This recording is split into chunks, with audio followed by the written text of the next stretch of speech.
لله نحمده تعالى ونستعينه ونستهديه ونستغفره ونتوب إليه من يهدي الله فلا مضل له ومن يضلل فلا هادي له وأشهد أن لا إله إلا الله وحده لا شريك له وأشهد أن محمدًا عبده ورسوله صلى الله عليه وسلم يا أيها الذين آمنوا اتقوا الله حق تقاته ولا تموتن إلا وأنتم مسلمون يا أيها الناس اتقوا ربكم الذي خلقكم من نفس واحدة وخلق منها زوجها وبث منهما رجالاً كثيراً ونساء واتقوا الله الذي تساءلون به والأرحام إن الله كان عليكم رقيباً يا أيها الذين آمنوا اتقوا الله وقولوا قولاً سديداً يصلح لكم أعمالكم ويغفر لكم ذنوبكم ومن يطع الله ورسوله فقد فاز فوزاً عظيماً ألا فإن أصدق الحديث كتاب الله تبارك وتعالى وخير الهدي هدي نبينا صلى الله عليه وسلم وشر الأمور محدثاتها وكل محدثة بدعة وكل بدعة ضلالة وكل ضلالة في النار اللهم قنا عذاب النار بعفوك اللهم قنا عذاب النار بعفوك وارزقنا الجنة برحمتك يا أرحم الراحمين أما بعد عباد الله أوصيكم ونفسي بتقوى الله والسمع والطاعة واتباع نهج رسول الله صلى الله عليه وسلم والحفاظ على ما خولنا وإياكم الله تبارك وتعالى من دينه والسعي في جمع شمل المسلمين وكلمتهم وتقويتهم وإسعادهم وكذلك جمع الشمل بالمحبة والأخوة التي وضعها الله تبارك وتعالى آمراً بها سبحانه وتعالى إنما المؤمنون إخوة وبينها رسول الله صلى الله عليه وسلم المسلم أخو المسلم لا يظلمه ولا يسلمه ولا يخذله بحسب امرئ من الشر أن يحقر أخاه المسلم كل المسلم على المسلم حرام دمه وماله وعرضه اللهم حبب إلينا الإيمان وأهل الإيمان اللهم حبب إلينا المسلمين اللهم اجعلنا إخوانا متحابين في جلالك يا رب العالمين. Très chers frères et sœurs, j'implore Allah, exalté soit-il et loué, de nous permettre d'avoir la crainte révérentielle, de nous permettre d'atteindre le summum de la piété et d'atteindre l'excellence dans la foi et dans l'œuvre et dans le comportement et l'éthique et la moralité. Je m'exhorte ainsi qu'à vous, mes frères et sœurs, pour nous rappeler la voie de notre Seigneur, gloire à lui, et l'enseignement de son messager. Tenir sur la voie et aussi suivre l'enseignement du messager Muhammad sallallahu alayhi wa sallam, qu'Allah subhanahu wa ta'ala a instauré dans le noble Coran en nous disant « Ô vous qui avez cru, obéissez à Allah et obéissez au messager ». Il nous a dit aussi « Ô vous qui avez cru, répondez favorablement à l'appel d'Allah et son messager afin que vous puissiez vivre ». Et donc la vie, en réalité, pour nous les musulmans, ne peut être que selon l'enseignement du prophète Muhammad sallallahu alayhi wa sallam. Et c'est lui, alayhi salatu wa sallam, qui nous a indiqué ce que Allah subhanahu wa ta'ala a voulu pour nous. C'est lui qui nous a éclairé sur la révélation qu'Allah subhanahu wa ta'ala lui a révélée. Et c'est pour ça qu'Allah subhanahu wa ta'ala a fait en sorte que Sayyidina Ibrahim, arrière-grand-père de notre prophète Muhammad sallallahu alayhi wa sallam, fasse une invocation pour cette umma.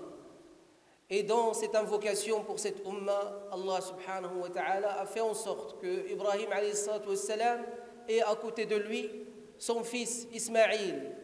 de qui descend ce noble prophète Muhammad sallallahu alayhi wa sallam, le prophète de cette umma. Et que tous deux invoquent Allah subhanahu wa ta'ala pour que cette umma ait auprès d'elle un homme faisant partie d'elle et qu'elle fait partie de lui et qui vit parmi elle, alayhi salatu wa salam, de son vivant à l'époque, il y a 14 siècles, et aussi par la vie de ces enseignements qui nous permettent la vie ici-bas,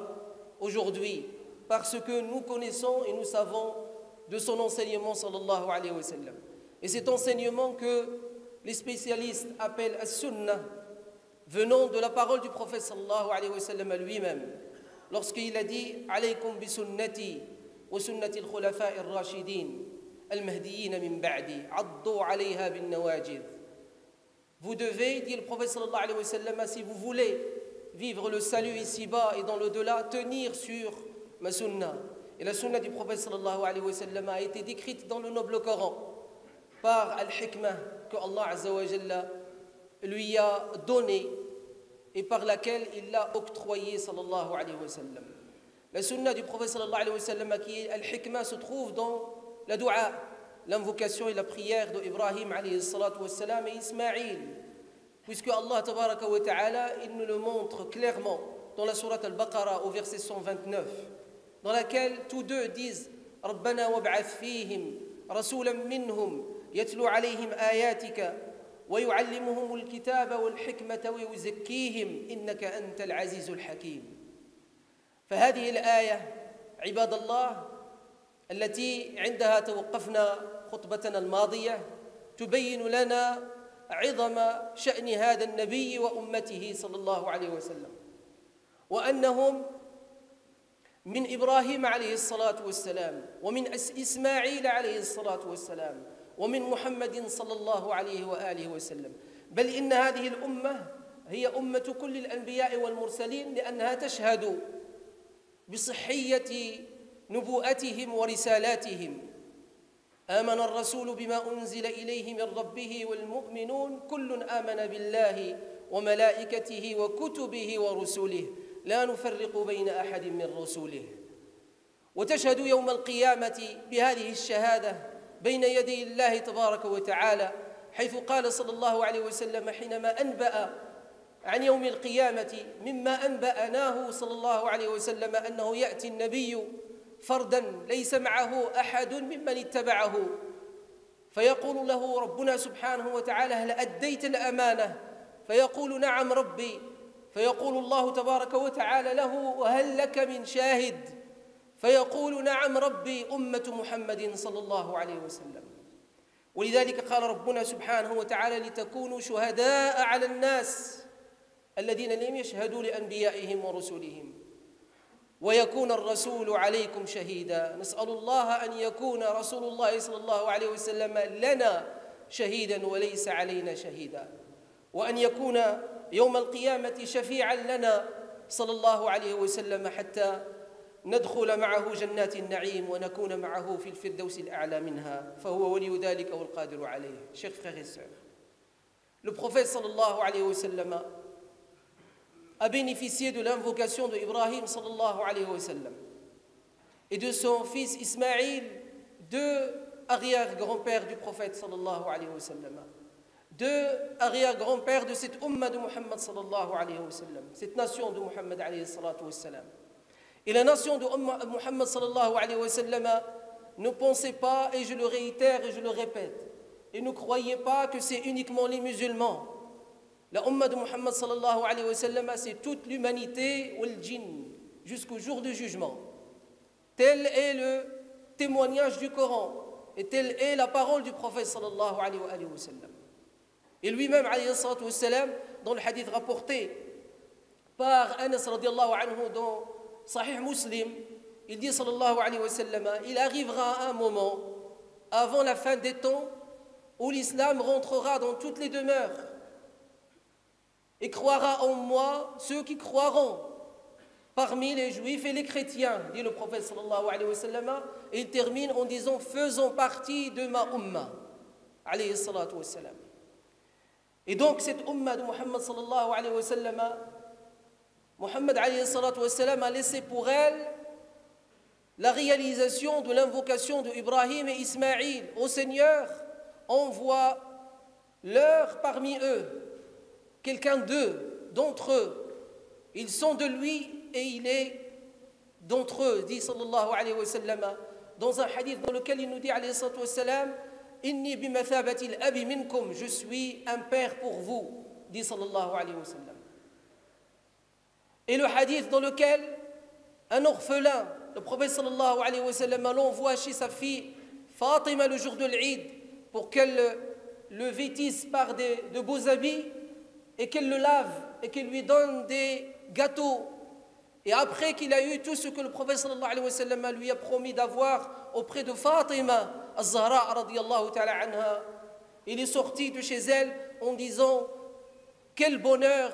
et quel honneur pour moi et quelle fierté aujourd'hui, Mohammed est mon père et Fatima est ma mère. » Le prophète sallallahu alayhi wa sallam a bénéficié de cette hikmah venant de l'invocation d'Ibrahim alayhi salatu wassalam, mais aussi par l'enseignement du Coran. Parce que le Coran, mes frères et sœurs, c'est lui qui a doté Muhammad sallallahu alayhi wa sallam de cette sagesse et de cette hikmah. Mais le Coran a été révélé à Muhammad sallallahu alayhi wa sallam avec la sunna. Tel il nous l'a enseigné lui-même alayhi salatu wassalam. Il a dit « Laqad atani Allahu al-Qur'ana wa mithlahu ma'ahu » Allah m'a enseigné, Allah m'a doté de Coran et de ce qui l'accompagne avec lui. Dans la révélation, وَمَا يَنْطِقُ عَنِ الْهَوَىٰ إِنْ هُوَ إِلَّا وَحْيٌ يُوحَىٰ. Et Allah Azza wa Jal, dans le Coran al-Karim, dans la sourate Les Femmes, An-Nisa, nous le dit clairement. Il nous dit, subhanahu wa ta'ala, وأنزل الله عليك الكتاب والحكمة وعلمك ما لم تكن تعلم وكان فضل الله عليك عظيما. Ton Seigneur Allah subhanahu wa ta'ala, c'est lui qui t'a doté du livre Al-Qur'an et qui t'a doté de Al-Hikmah, ta sunna, tes enseignements, qui nous éclairent et qui éclairent ta communauté et ta nation au sujet du Qur'an. Et il t'a enseigné ce que tu ne savais point. Et les bienfaits d'Allah t'ont comblé de tous bords, de tous les côtés. Les bienfaits d'Allah subhanahu wa ta'ala sur Muhammad sallallahu alayhi wa sallam l'ont outrepassé et ils nous ont touchés tous. Et par lesquels Allah subhanahu wa ta'ala nous a tous comblés lorsqu'il nous a guidés et que nous avons attesté shahadat an la ilaha illallah wa anna Muhammadan Rasulullah, et que nous avons accompli et appliqué selon nos possibilités, tel Allah nous le demande, ce que Allah nous a demandé. كذلك عباد الله ربنا سبحانه وتعالى يبين حكمة نبيه صلى الله عليه وسلم وهو يخاطب أمهات المؤمنين زوجات نبينا صلى الله عليه وسلم في سورة الأحزاب الآية 34 يقول فيها ربنا جل في علاه واذكرن ما يتلى في بيوتكن من آيات الله والحكمة إن الله كان لطيفا خبيرا. واذكرن ما يتلى في بيوتكن من آيات الله القرآن العظيم والحكمة تتلى على أمهات المؤمنين التي هي تعاليم رسول الله صلى الله عليه وسلم، وهن مأمورات بأن يذكرنها لغيرهن، فهن معلمات تعلمن من رسول الله صلى الله عليه وسلم معلم هذه الأمة، وهو صلى الله عليه وسلم تعلمها من جبريل معلم أنبياء ورسل الله سبحانه وتعالى. علمه شديد القوى ذو مرة فاستوى وهو بالأفق الأعلى، جبريل عليه السلام. وجبريل عليه السلام تلقاها، أي تلقى الآيات، آيات الله القرآن العظيم، وتلقى حكمة رسول الله صلى الله عليه وسلم التي هي سنته من رب العزة والجلال تبارك وتعالى. La sagesse, mes frères et sœurs, cette sagesse, Allah, gloire à lui, nous la montre clairement dans le noble Coran. Dans la sourate Les Femmes, au verset 113, dans lequel Allah Azza wa Jal s'adresse au prophète sallallahu alayhi wa sallam en lui disant « Ô Mohammed, ton Seigneur t'a doté du livre et ce qui explique le livre, la hikmah, la sagesse. Et les bienfaits d'Allah t'ont comblé de tous bords. » Comme Allah Azza wa Jal s'est adressé aux épouses du prophète sallallahu alayhi wa sallam, qui sont les mères des croyants. Et comme vous le savez, préparer une maman, forger une maman, éduquer une maman, c'est éduquer, forger et préparer toute une nation, nous dit le proverbe arabe. Et ce sont nos mères qui nous ont transmis ce que le prophète sallallahu alayhi wa sallam leur a enseigné. ce que Jibril a enseigné au prophète sallallahu alayhi wa sallam et à tous les envoyés d'Allah, et ce que Allah subhanahu wa ta'ala a révélé à travers l'ange Gabriel, Jibril alayhi salam. الحكمة عباد الله الحكمة يقول عنها الإمام النووي رحمه الله هي عبارة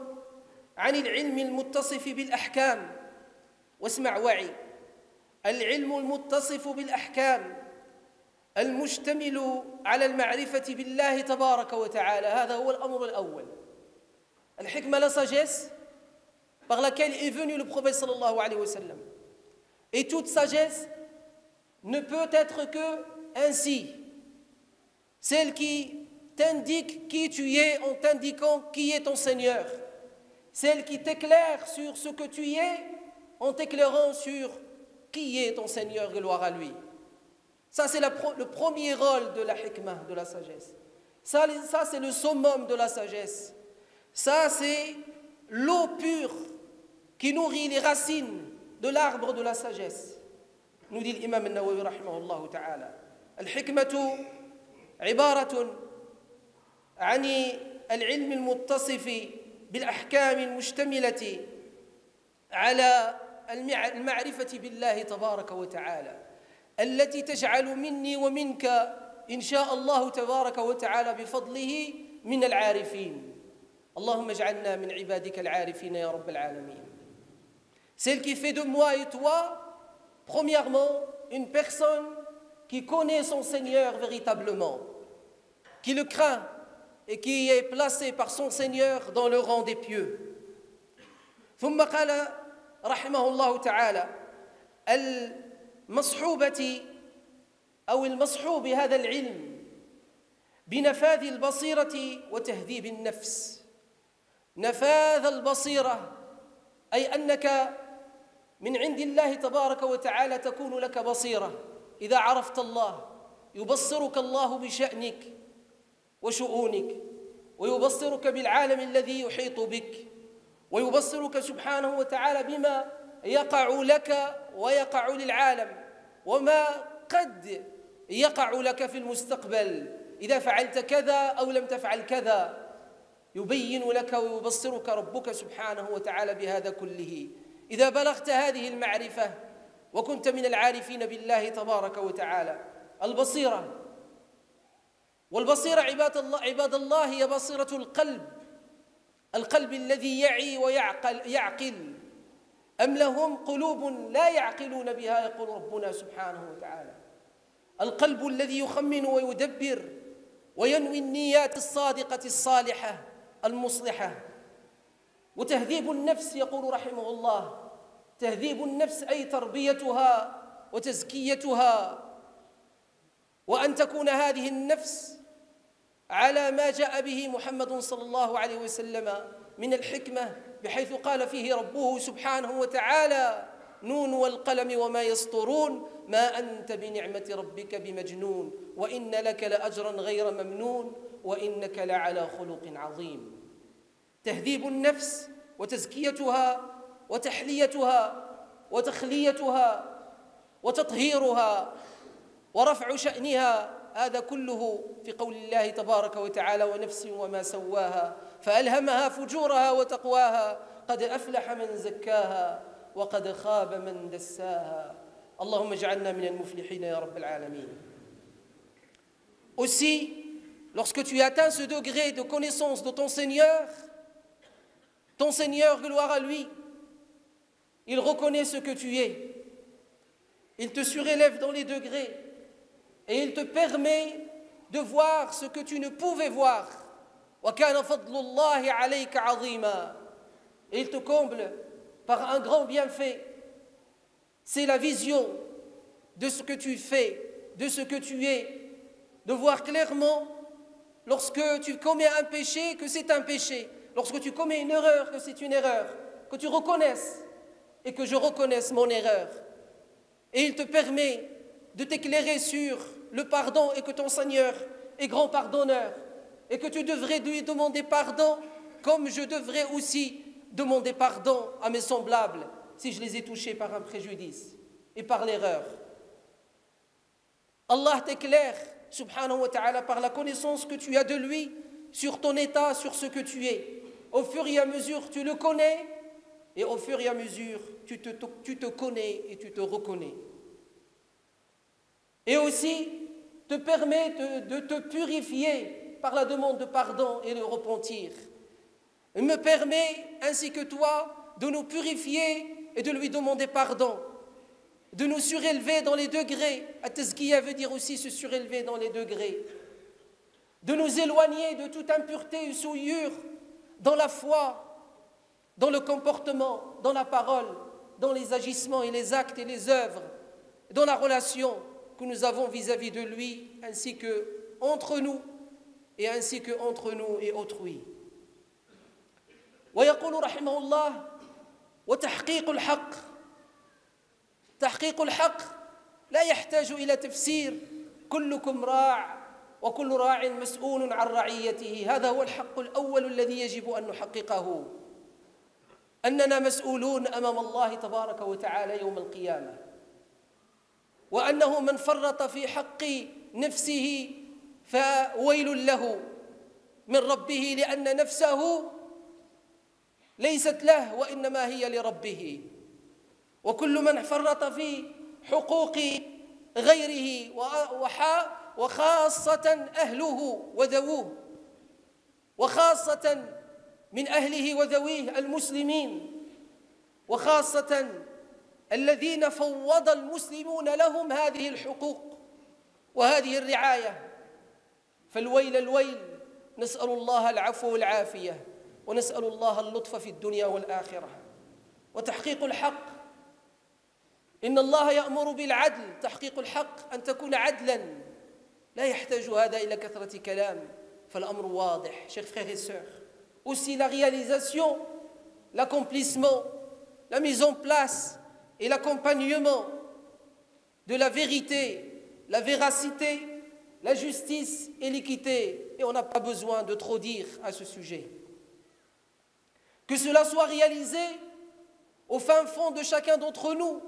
entre moi et moi-même et que cela soit réalisé au fond même et au sein même de mon foyer,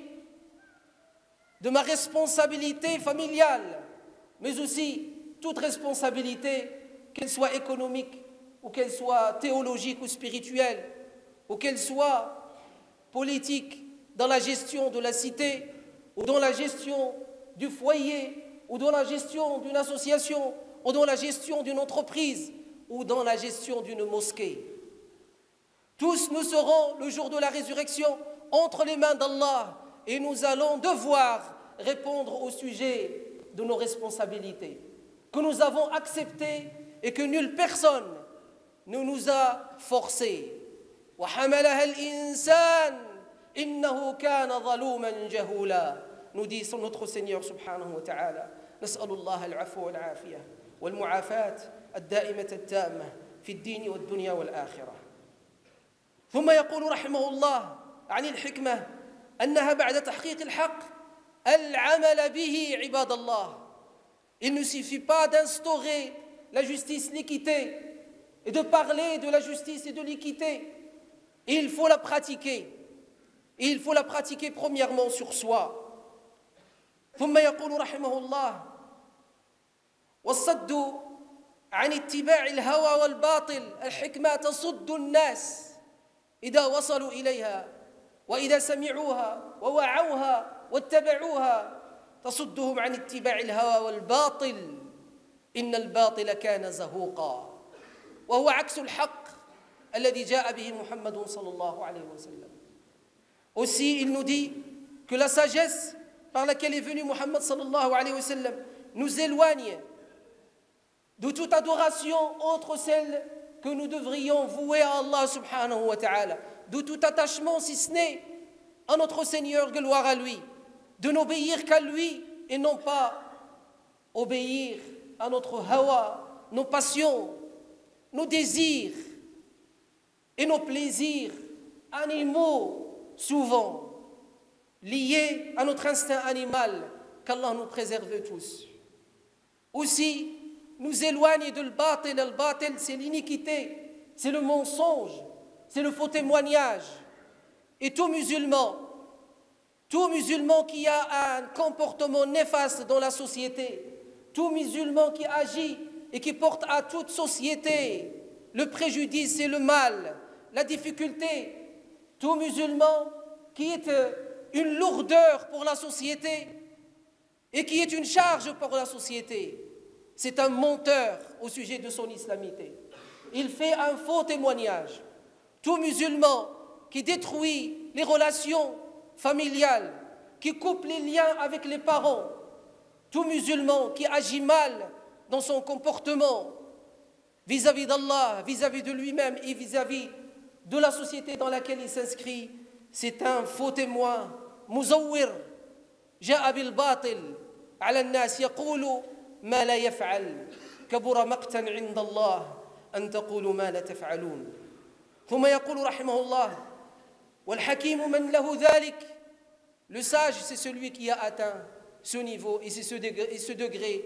أسأل الله لي ولكم أن نكون من هؤلاء الحكماء وأن يرزقنا حكمة رسول الله صلى الله عليه وسلم وأن يجعلنا ممن يتشبع بها ممن يطعم روحه ونفسه بها ممن يسقي قلبه ووجدانه بها ممن يكون متبعا لطريق ودرب رسول الله صلى الله عليه وسلم فيكون معه صحبا له في الدنيا وصحبا له في الآخرة. وربنا سبحانه وتعالى يعاتبنا ويوبخنا ويعظنا ويقول وكيف تكفرون وأنتم تتلى عليكم آيات الله وفيكم رسوله. أسأل الله أن ينفعني وإياكم بما سمعنا ويجعلنا من المستغفرين التائبين. استغفروا الله وتوبوا إليه إن الله هو الغفور الرحيم.